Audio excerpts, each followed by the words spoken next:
안녕하세요. 경매사령관 박영춘입니다. 전 시간에 의해서 오늘은 요즘 일단 경매를 내려보고요. 전 시간에 의해서 오늘은 이 시간도 용도지역 미분류인 관리지역이 좋다라는 어떤 제목으로 좀 2회에 걸쳐서 강의를 하고 있습니다. 대단히 중요한 내용이에요. 용도지역 중에서 관리지역이 있어요. 관리지역은 다시 계획관리, 생산관리, 보전관리 나눠지죠. 근데 토지용 계획 확인을 보면 이렇게 계획관리, 생산관리, 보전관리라고 명기가 돼야 되는데 달랑 그냥 관리적으로만 표기된 게 있어요.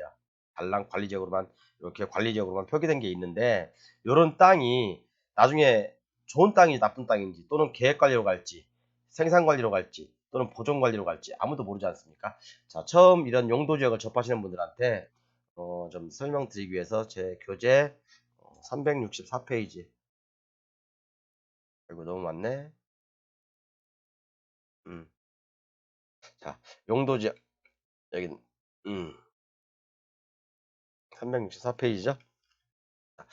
국토계획법에 의해서 용도지역, 그러니까 용도지역이 지정이 돼 있고 이렇게 용도지역이 지정이 돼 있습니다. 그 다음에 시행령 30조 용도지역을 세분화돼 있어요. 용도지역이 이렇게 뭐 주거지역, 상업지역, 공업지역, 녹지지역, 그 다음에 일종 유종 뭐 준주거지역 세분화돼 있고 국토계획법 78조에서 용도지역 용적률이 나와 있어요. 그죠? 77조는 또 건폐율에 나와 있고 얘가 이런 법조문을 한 번에 여기다 다 정리를 한 겁니다. 그래서 이제 보기 좋게 정리를 했는데요. 자, 그럼 관리지역 살펴볼게요.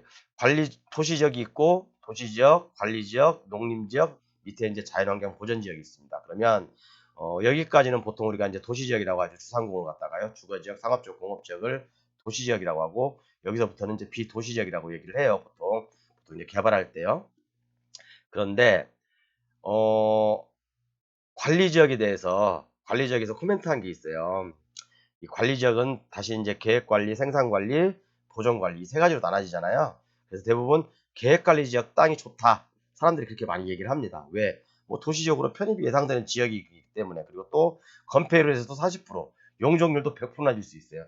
그렇기 때문에 대부분 이 세 가지 관리지역 중에서도 위로 올라갈수록 좀 땅값이 좀 비싼 거고 아래로 내려갈수록 땅값은 조금 싸질 수도 있죠. 그렇지만 저는 전 시간에도 말씀드렸지만 어떤 게 좋은 땅인지는 구분을 못 하겠어요. 그것을 사용하는 사람에 따라 틀리거든요. 그죠?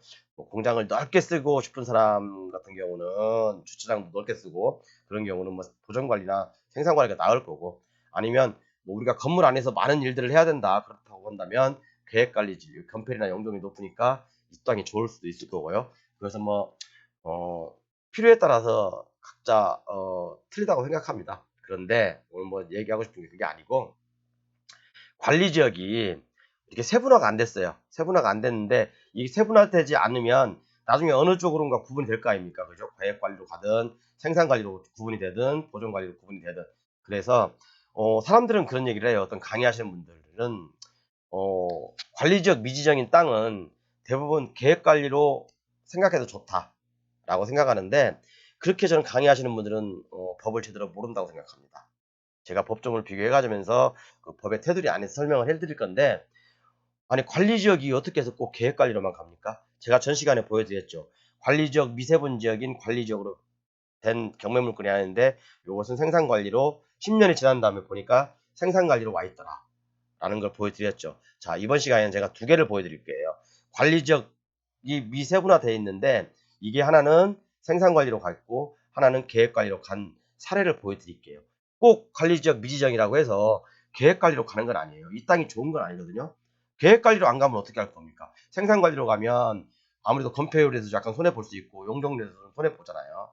그렇기 때문에 우리가 관리지역 미세분화 지역을 좋게 생각할 필요는 없을 것 같아요. 물론 뭐 농림지역이나 자연환경 보전지역보다는 좀 좋을 수는 있죠. 그렇지만 뭐 굳이 특별히 구분할 필요는 없을 것 같아요. 사람들은 이런 걸 되게 중요시 생각하는데 중요하죠. 저도 뭐 중요하게 생각하니까요.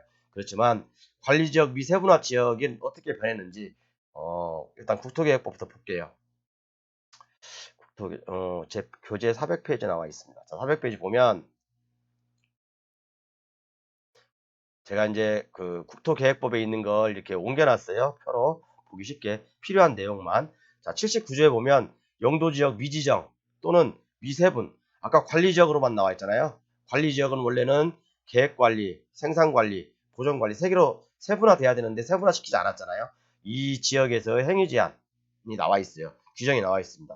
어쩌고 나와 있다가 76조부터 78조까지 요것이 뭐냐면 건폐율과 용적률을 아까 위에서 제 표 보여드렸죠. 건폐율과 용적률에 관한 규정이 나온 거예요. 건폐율과 용적률을 적용할 때에는 자연환경 보전지역에 관한 규정을 적용한대요. 자연환경 보전지역은 건폐율 20%, 용적률 20%잖아요. 그죠? 그러면 좀 많이 손해를 보잖아요. 그러니까 엄청 센 땅에 그 행위 제한을 적용하는 거죠. 그죠? 나머지 것도 마찬가지예요. 뭐 녹지지역 중 뭐 이걸 적용하고 그다음에 관리지역인 경우에는 보존관리지역에 관한 규정을 적용한다라고 돼 있잖아요. 그렇기 때문에 아이고, 왜 이래 얘가. 그런데 우리가 이제 그래서 꼭 그 관리지역 미세분 지역이 꼭 계획관리로 간다는 보장은 없습니다. 자, 그러면 지금부터는 사례를 통해서 보여드릴게요. 사례는 제가 많이 갖고 있습니다. 뭐 심지어는 보존관리적으로 간 사례도 있어요. 보존관리. 자, 제가 옛날에 지금부터 2009년이면 몇 년이죠? 몇 년 전이죠? 12년 전인가요? 12년 전에 옛날에 화성군이었어요. 화성군. 제가 이제 경매를 시작한 게 한 5년 정도 되거든요. 그러면 화성군일 때 이 땅 저도 관심을 가졌었어요. 왜? 의아하게 생각했어요. 왜 계획관리, 생산관리, 보존관리가 아니고 관리적으로 돼 있죠? 물어봐도 잘 모르시더라고요. 근데 지금 와서 이제 이렇게 제가 공부를 좀 많이 하다 보니까 느끼는 게, 자, 여기 보면 어디로 갔는지 보여드릴게요. 2009년 당시에 대지였어요. 이거 토지매각이고 뭐 18억짜리를 18억에 누가 그냥 그대로 낚시가 받아갔네요.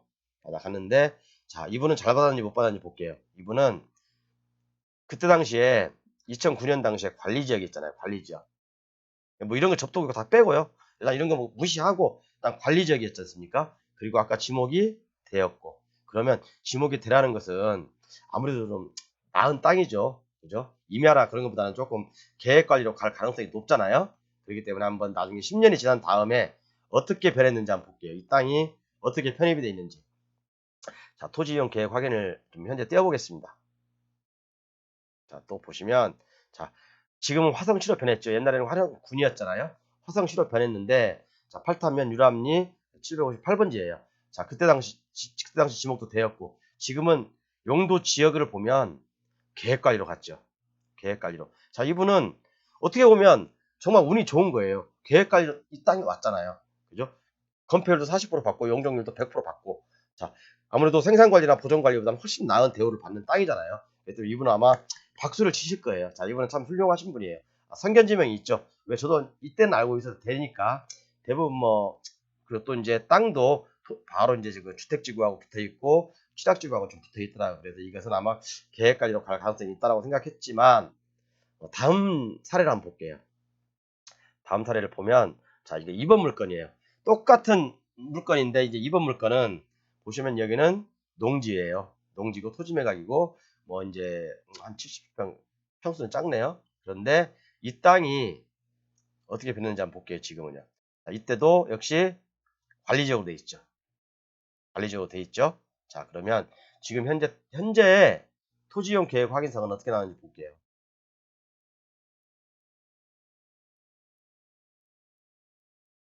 허허, 보이시죠? 똑같은 유람리 758번지 1번지. 그때는 천. 그죠? 그때 농지였죠. 농지천. 맞죠? 자, 그러면 지금 생산 관리로 변했네요. 자, 관리 지역이 계획 관리나 생산 관리, 그다음에 보존 관리 세 가지로 나누는데 어디로 갈지 모른다는 얘기예요. 그죠? 행위 제한은 특히나 자연환경 보전 지역에, 그러니까 건폐율 용적률은 자연환경 보전 지역에 준하는 행위 제한을 받기 때문에 미세분된 지역은 좀 개발이 거의 불가능하다고 보면 되고요. 그 다음에 이렇게 미분류된 계획 관리 지역이 계획 관리로 가면 더 좋지, 아까처럼. 그렇지만 생산 관리나 보존 관리로 갈 가능성도 상당히 높다는 거, 배제할 수 없다는 거. 그래서 우리가 강의하시는 분들 중에 관리 지역 미세분 지역은 좋은 땅이라고 설명하시는데, 물론 좋지요. 저도 그렇게 생각합니다. 그렇지만 꼭 좋은 것만 아니다. 그런 거 꼭 우리가 주의하면서 매매든 경매든 해야 될 것 같습니다. 궁금하신 거 있으면 정왕동 마포갈매기로 오시면 제가 친절하게 상담해 드릴게요.